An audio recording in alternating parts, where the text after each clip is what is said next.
Dismayado si Doc Willie Ong sa News 5 sa mga maling impormasyon na kumakalat tungkol sa relasyon niya kay Cassandra Ong at ang pag-uugnay sa kanya bilang isang drug lord.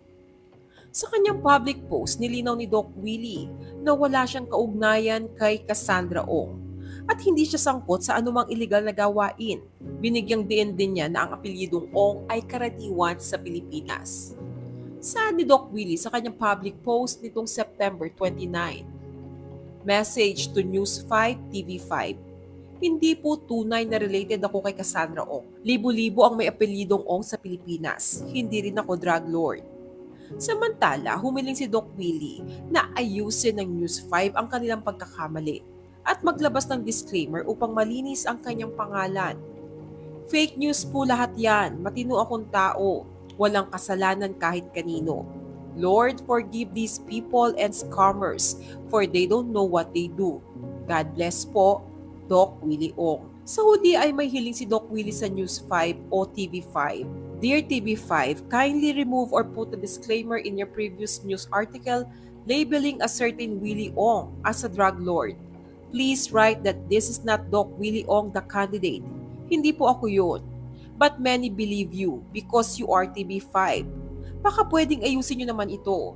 Ilang buwan kong tiniis ang libo-libong batikos dahil sa reporting ng News 5. God bless you. Kasabay ng post na ito ni Doc Willie ang pasasalamat sa Rappler na nag-fact check. Nakalagay dito, Doc Willie Ong is not Cassandra Ong's father. May ibinahagi ring screenshot ang Rappler na nagpapakita ng false claim sa titulo na nagsasabing Cassandra Ong, inaming anak ni Doc Willie Ong.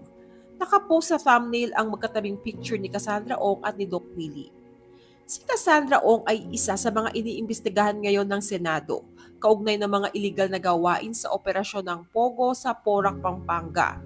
Ang kanyang ama ay si Richard Ong Chow Hong. Naaresto si Cassandra Ong sa Indonesia noong August 21, kasabay si Sheila na sinasabing half-sister ni Alice Guo, habang iniimbestigahan ang illegal Pogo activities ni Alice.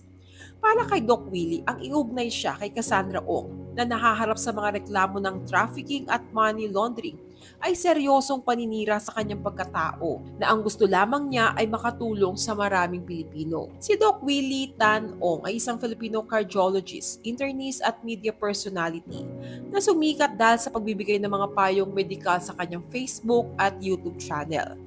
Nitong September 14 lang nang aminin niya sa publiko na siya ay na-diagnose na mayroong sarcoma cancer at kasalukuyang nasa Singapore para magpagamot.